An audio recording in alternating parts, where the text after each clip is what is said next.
Okay, we're going to bring our next speaker up here, and we're going to give him a little bit of time. If he gets too long-winded, I'm probably going to cut him off, but I think all of you came here to hear. He has quite a following. I suppose every one of you bought a used car or new car from him at one time or another, right? If you haven't, he's still in the business, right, Bill? Okay, you want to go up here?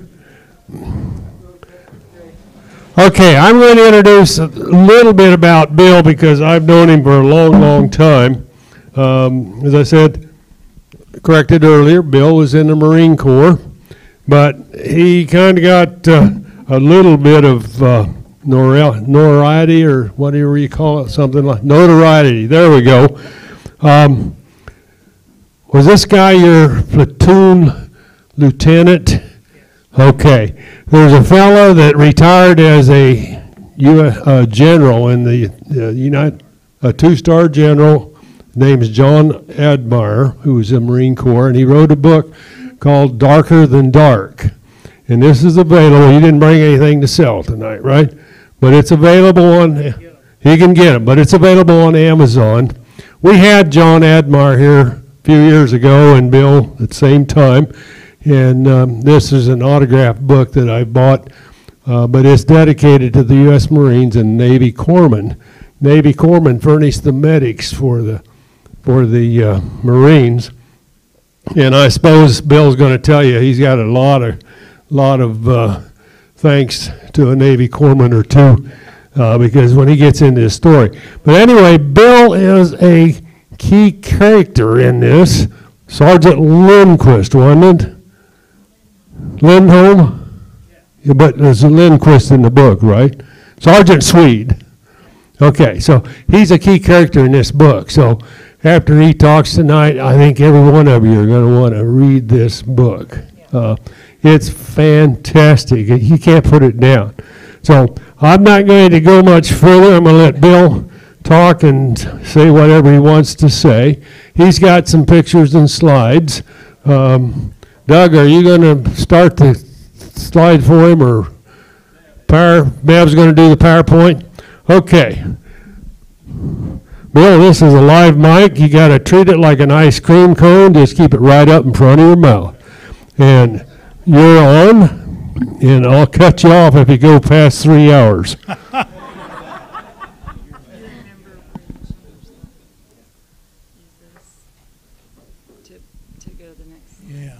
Gabe's going to do that.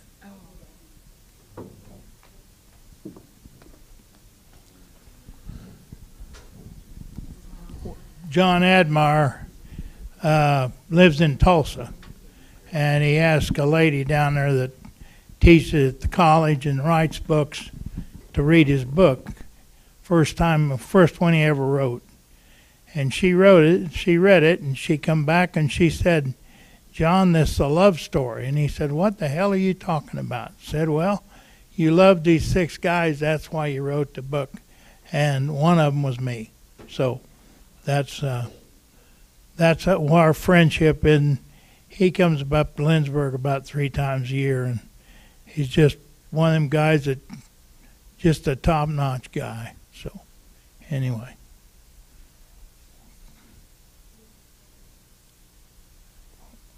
Sit over here. I can't see it.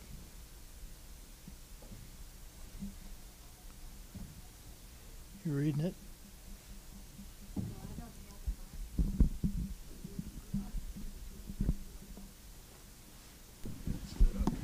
Bill has a hard time reading, so I said I would do it for him. But we were married July 22nd, 1962. And he was drafted into the Marine Corps in 1965. So from 1965 to 1967, it was kind of a period of the unknown for us. We had been married 3 years. Well, turn. Yeah, probably.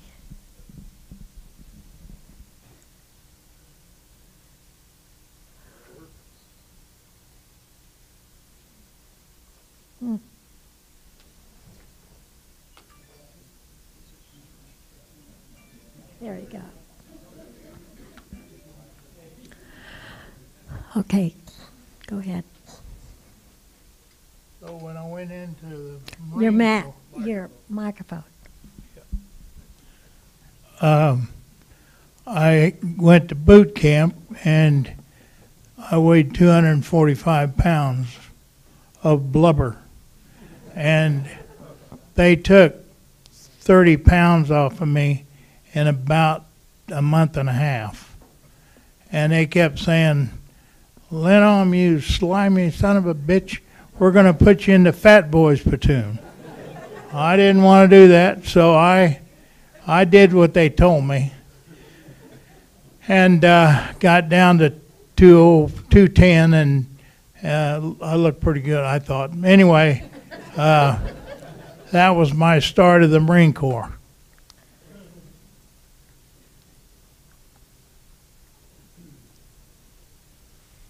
I got leave to come home before I went overseas, and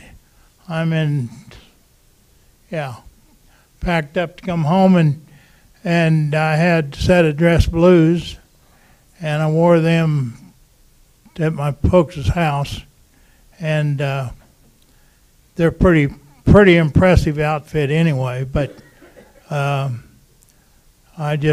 I really enjoyed that time to get away from before I went overseas.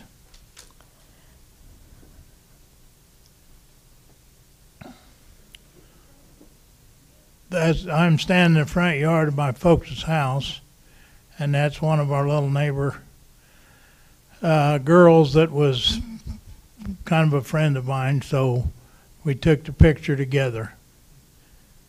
And then what else was I going to say? I don't know. You went back then. Yeah, I went back to California, and we shipped overseas because I was a grunt, so that's where they put you. And I spent time on Hill 22 when I got over there, and it was just outside of Da Nang, close to Monkey Mountain, and fought for about a month and a half. We went on patrols down by the river, and at night they were your best friends. During the day they'd try to kill you, but we were on patrol, and there was 12 of us, and they had a booby trap set on the path and killed the first 3 guys and wounded the 4th one pretty bad. And so I walked over, and I knew this was my first patrol tour. And so I picked up this helmet, and I asked the gunny, I said, "What's this?" And he said, "Well, that's some of his brains." And he lived long enough for his wife to have their baby, and he died. So just one of them things. And this is one of my good friends, and B.J. Taylor. He was from down south. He was a southern boy, but just a good friend. One of them kind of people you hope you meet a lot of them, but that was one of them. And he named you Tiny. He named you Tiny. Oh, yeah, he did name me Tiny.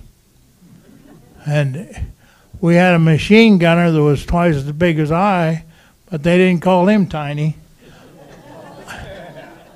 I think it was my age. I was 23, and the rest of the guys are 17, 18, and 19, so I think that's why I got that name.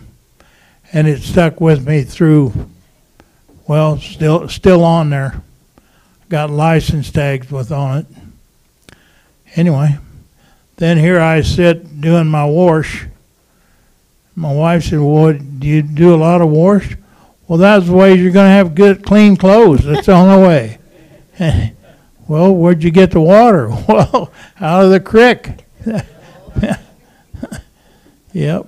So, and it was so hot over there, the sun just baked down. But never forget it. And this guy, he was our barber. He cut our hair, and we thought he was our best friend. Well, 2 nights later, they killed him, and he was a Viet Cong. But he, hell of a hair cutter. This was on patrol down by the river, and I don't know. I lost a camera over there when I got wounded. I didn't get my camera with me, so I had more pictures, but these are just a few that I put together. And this was on patrol. Yeah, this was on patrol. Yeah. And you were in the last line. The what? The last line of patrol. I was in one of the last. There was 12, and I was so new on the deal that's why I was back on the. I think I was the 10th one in the column, so I didn't get wounded or anything, but we sure had a bunch of them. Them first 4 got really nailed. So anyway, well, that's the one shower that I never. Yeah, Gay said, "Well, where'd you get the water?" I said, "Out of the creek. We had to take it in 5-gallon buckets and pour it in there, and then take a shower. Colder than hell."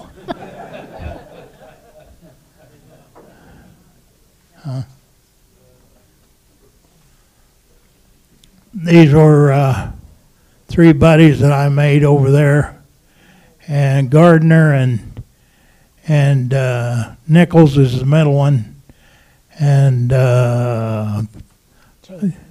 Chambers is the other one. So we got to be. You better be good friends with them because they might save your life, you know. So they were, to me, real good friends. So. Okay, there's another one by our tent. And that was with Chambers. Love you. Yeah. Tell them about the tent. The what? The tent. Well, the tent, that's what we slept in. And that kept the water off. But when it rained over there, it rained just unreal rain. So you'd have water in your tent and everything else, but that's how you lived. You couldn't do anything about it. So, yeah.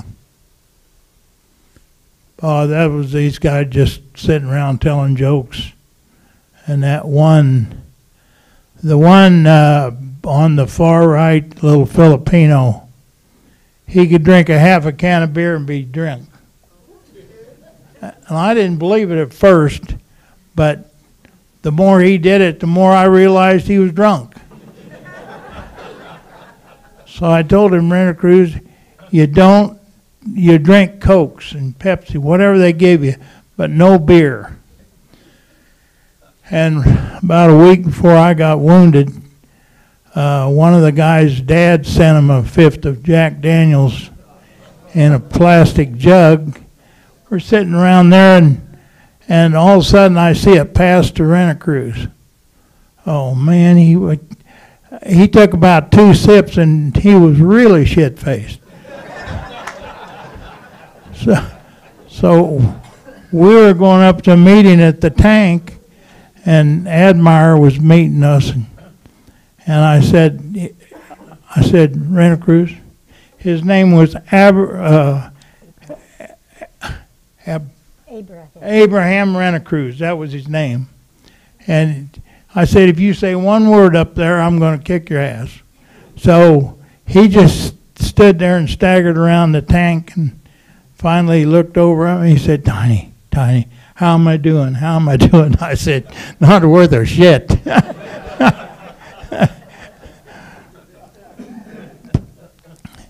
So anyway, just... I guess it's me, Tiny. This was on Hill 22 before we they took us back to Okinawa for regrouping, and got back there, and we had a party down on the beach, and we started throwing sergeants and all the way to the top, over in the river, over in the ocean, and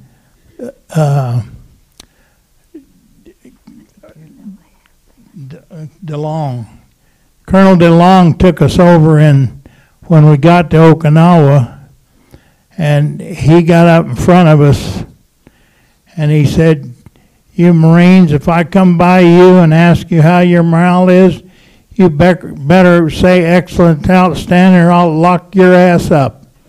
And so then we went back to Operation Prairie 2, and I was standing by the house just raining cats and dogs, had ponchos on. He come walking by me, he said, "How's your morale, Marine?" I said, "Excellent, outstanding, sir." And he said, "Carry on." So about 3 o'clock in the afternoon, he come by me and he said, "You're no sergeant, are you?" And I goes, "No, sir, but if you want to give me that pay plan, I'll take it."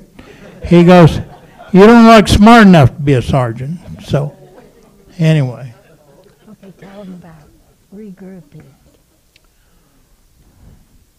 You went to Okinawa to regroup. Okay, yeah. The reason we went back to Okinawa, before I joined the outfit, it had been hit hard and we lost a lot of men. Not when I was there, but we went back to Okinawa to get more people. And then we had the big party on the beach and threw everybody in, everybody had any metal at all on them in the ocean. And then we hopped in these 6x trucks, went out to the jungle and got all out, and they said, "Sit back, get back in. We got to get back to Vietnam for Operation Prairie 2. So we all got in, and back on the ship, USC Iwo Jima, and back into Vietnam. And what are you doing there? I'm writing a letter to my wife, but I can't spell very well, so I'm asking the guys how to spell thee and it and that. Why you're not a sergeant? No, I'm not a sergeant. On the way back, they had you go up on top and shoot clay pigeons off of the side of the boat or the ship. And, well, I grew up with a shotgun, so I wasn't real good, but I was shooting 24 out of 25, and these other guys were shooting 15 out of 25, so they thought I was unreal, but I'm not. Anyway.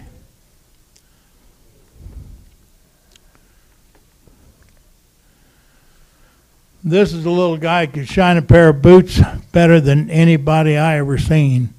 And he'd shine our boots and starch our clothes for $2 or $3. I mean, it was nothing.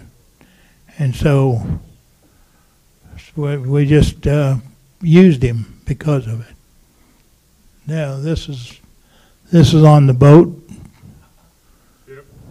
Yep. Ship? Ship, yeah, ship, excuse me. Sailor?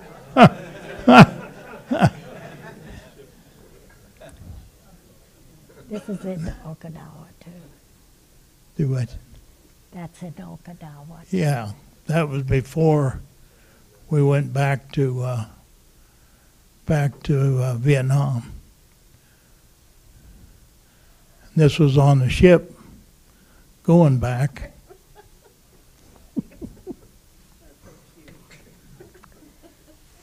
That was me on the beach.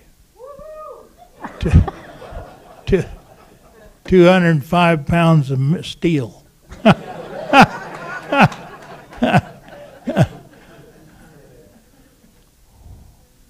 think that. Okay, after returning from the regrouping in Okinawa, then they went back to Vietnam. And Bill was there 2 more months of combat before he was shot on December the 9th, 1966. And I'll let him tell you about that from now on. Bill? Yeah, I was trying to patch up my buddy, got hit in the groin with 3 rifle shots. And I was bent over him, and they were shooting us like fish in a barrel, I think. But anyway, I got hit about that far from my spine, but the bullet was going this way instead of this way, so I lost half of that lung. And so they started, at 8 o'clock at night, they started carrying us down this mountain in ponchos because they didn't have any stretchers. And so it was slippery and wet, and they'd drop me and I'd roll a little bit, and they'd pick me up and Microphone up. they'd pick me up and carry me some more, and it was really tough on them. I kept telling them I was sorry, and I wanted to smoke a cigar, but because my lung was bad, they wouldn't let me do that. And my dad had sent me a half-gallon of his barbecue sauce that he made all the time. And I had that up there on the mountain. And so they got down to the chopper and didn't have a pulse, so they thought he was dead. So they put me in the dead man's pile, and a corpsman come off the chopper, and he comes over and he says, "Hey, I got a pulse on this Marine." So they started feeding me intravenously.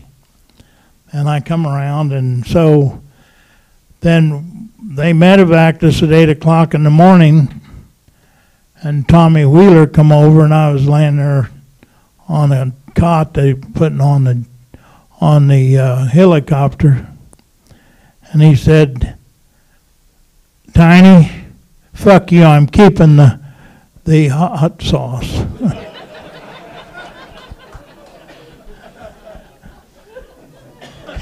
And at that time, I didn't care. Okay. And they took me to first they took me to Dung Hall, which was our main base, and they put the drain up on the side on my side, and I got to Da Nang, and they said, "That dumb son of a bitch, he put it too high." So he patched that hole and put it back a little further. And then when I got to the USS Repos, Dr. Glass said, "Those dumb sons of bitches." So he put it back another 2 inches, and then it started draining right. And then he operated on me, and we had a nurse on there that was, she was really a great lady. She took good care of us, but at night she'd give you a sleeping pill, and then she'd come by a little later and then paint your toenails pink or blue or something. And then above your bed it'd say a sign, "Pink Phantom was here last night." And the next few days it'd be a orange Phantom or whatever. But she was really, and her boyfriend was missing in action. He was a fighter pilot, missing in action in North Vietnam. So I never knew what happened to him, but they took good care of me on the repos, and I received the Purple Heart on the repos, and I received a Bronze Star. Oh, that's when I come back to Oak Knoll Hospital. My aunt and uncle came out to see me from Oakland, and they took that picture of me weighing 176 pounds. See how skinny my ankles are? Anyway, Then I wanted to go to Southern California, so I was well. They took me out to Treasure Island. And that's where you got your orders to wherever you're going. And this sergeant said, "Where do you want to go, Marine?" I said, "I want to go to Southern California." He said, "Give me $20." I said, "Okay," I did. Against the law, of course, but he said, "You'll be in El Toro Marine Base, Southern California." So I went down there, and I had my orders with me, and a big, ugly Marine Corps woman.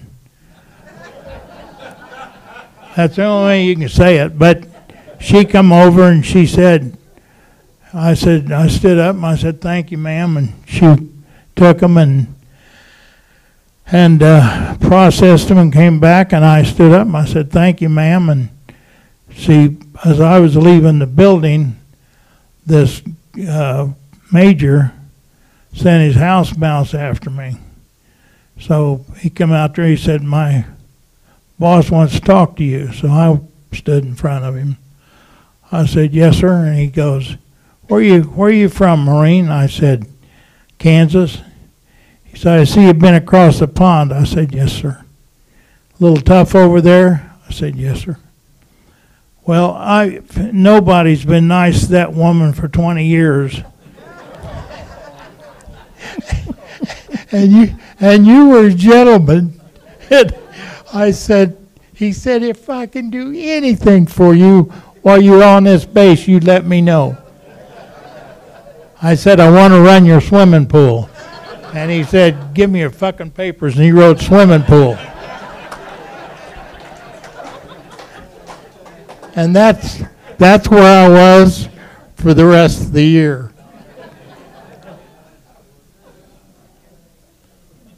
I'm getting a Bronze Star there. I just got it. Yeah.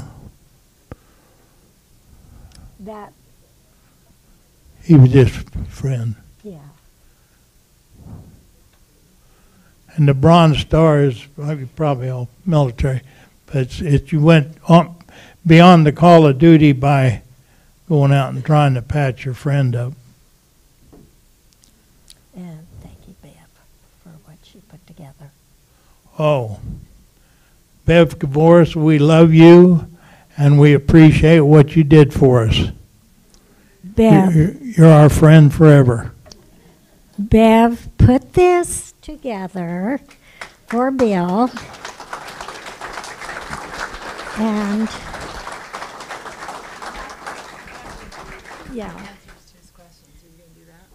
Yeah. Go back one. Go back one.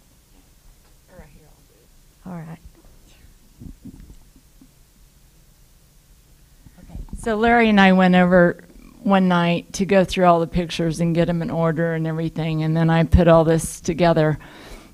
But I asked him, what was the hardest part about being in the Marine Corps? And number one was seeing guys get shot, and being in a 12-man reconnaissance patrol near the DMZ, walking in rain forever, and their feet had jungle rot, and doing his own laundry. But it's been my absolute pleasure to do this for you, Bill. You're a dear friend, and we'll love you forever. I love you too.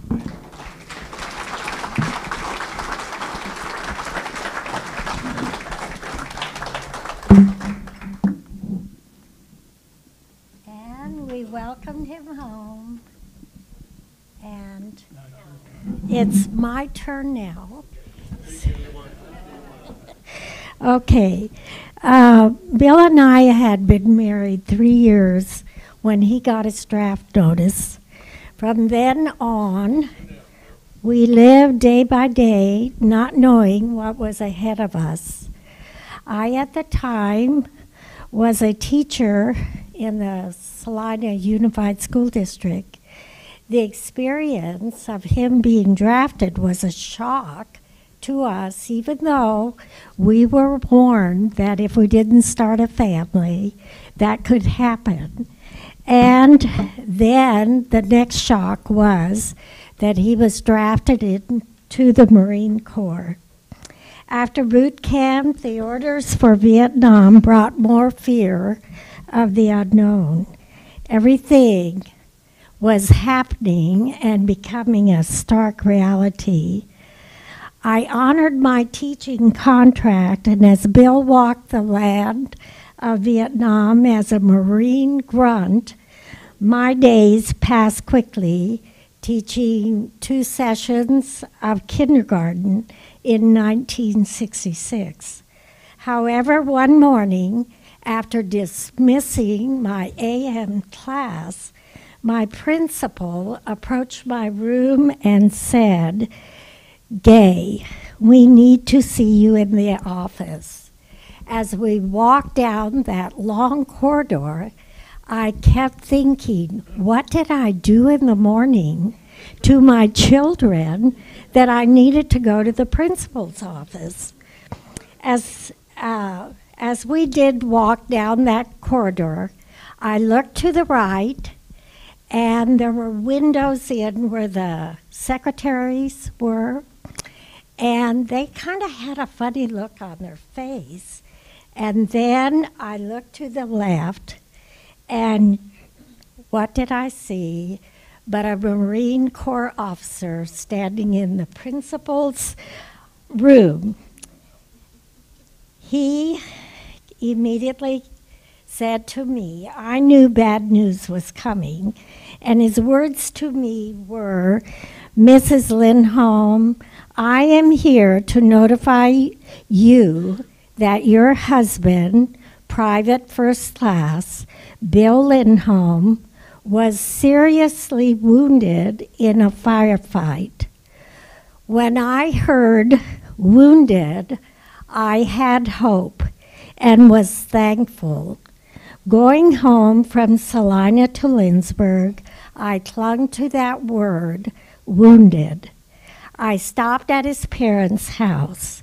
They were glad also to hear the word wounded, because many guys from Lindsborg were drafted as Bill was, and they did not come home wounded. They came home in a casket. Both of us growing up in the Christian faith, many prayers by family members was going up for us. When I saw his mother, she assured me that it was God was in control and that things would work out. Waiting to hear more about his wounds was hard, but eventually I did receive a call from a ham operator in Goodland, Kansas. He informed me that Bill was evacuated by helicopter, taken to Da Nang, and was now residing on the medical ship, the USS Repose. That was comforting for all of us. We knew then that he was in good hands, but we still didn't know what kind of wounds he was being treated for or what the gun fight was all about. In the Bible, in Ecclesiastes 3, we read, "To everything there is a season, a time to be born and a time to die, a time of war and a time of peace," and more of that beautiful scripture. This time, from 1965 to 1967, was a season of living through each day, hoping that we would never see a Marine officer come to our doors. However, honoring the call of the nation was not an option for us. I faithfully watched the news and saw the marches against the war and heard of draftees deflecting to Canada. Many families' sons, like Bill from Lindsborg, honored that call. Not all returned okay, and some returned in a casket. The sadness that came with the message of death was felt by families who had sons who too honored the call. We were thankful the day Bill walked off the plane that flew him into Salina. That was one of our best days. He still had to serve, but this was his R&R, and he would return to California to finish his service stateside. And then I got to go with him, so we really did have a good time in the end. Hard times can bring joy. The saying goes, there is no real joy without sorrow. I personally want to thank Bev for putting this PowerPoint thing together. It brought back memories and made us reflect on those years of service to America. This also will be a treasure that we will give to our children. Thank you to all the veterans here tonight. You all have a story to tell. You deserve to be honored for the freedom we all enjoy. Thank you.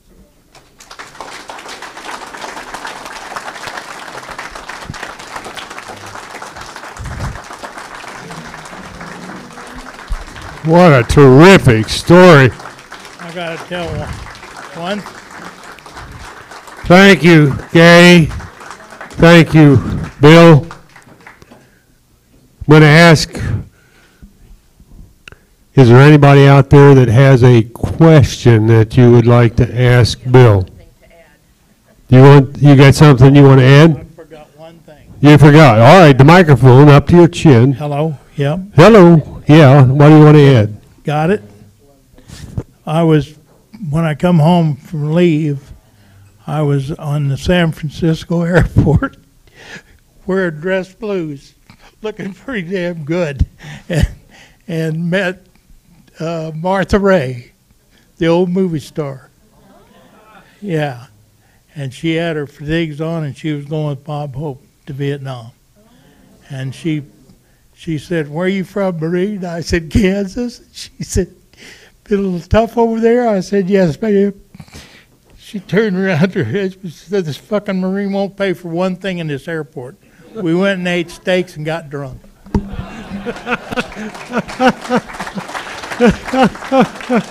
Oh, just stand still. Shake it out during me. Shake it out, drink him. All right. Anybody else have a question for Bill? I'm going to make one comment because I was a Navy corpsman and we furnished the Marine. I understand. And I was stationed at in Oakland, California. Is that right? Yeah, and when I was in Charleston, South Carolina, I came that close to orders for the USS Repose, and I was glad I didn't get it because for a corpsman, not only do you stand duty in the sick bay or whatever, but you also have to stand duty as a on the ship, on whatever there is to do. So it's not the best duty for a corpsman anyway. But anyway, yeah, they do a heck of a job. You bet. But anyway. The book, Darker Than Dark. Every one of you will want to read that book. It's on Kindle and all. It's on Kindle if you want to do it online. So the other thing I want to say, we always need veterans to tell their stories. I think I've got 2 already lined up for next month. Ted, are you going to do it? Okay, I've got Don Typer from Heston and Ted Vanderheyer from here, and he's got a heck of a story. I heard a little bit about it last night. He's going to tell his story. So it's all about being a spy and all that stuff. He was a radio operator. So anyway, Bill got something?